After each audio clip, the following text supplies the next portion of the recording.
মঙ্গলবার রাতে ইসরায়েলে ইরানের ক্ষেপণাস্ত্র হামলার পর সকালে হামলা চালিয়েছে লেবাননের শক্তিশালী সশস্ত্র গোষ্ঠী হিজবুল্লাহ। হিজবুল্লাহ বলছে যে তারা আজ সকালে ইসরায়েলের বিরুদ্ধে পরপর কয়েকটি রকেট হামলা চালিয়েছে।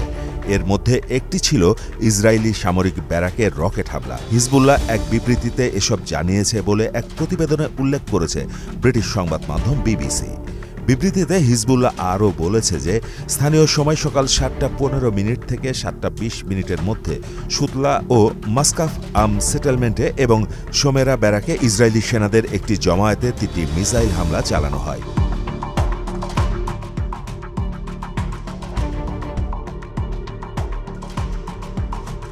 এই হামলা চালানোর কিছুক্ষণ আগেই লেবাননের আদাইসে শহর থেকে ইসরায়েলি সেনাদের পিছু হটিয়ে দেওয়ার কথা জানায় হিজবুল্লাহ। যদিও হিজবুল্লাহর এসব দাবির বিষয়ে এখনও কোনো মন্তব্য করেনি ইসরায়েল।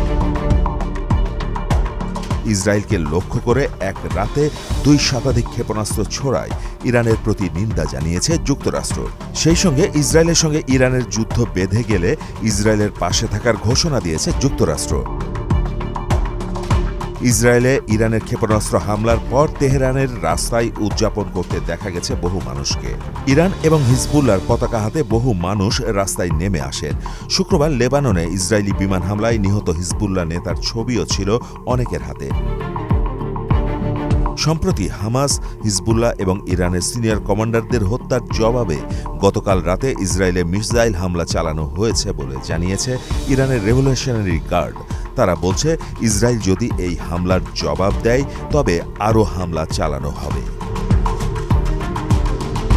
মাহমুদ হোসেন, মোহনা ডিজিটাল।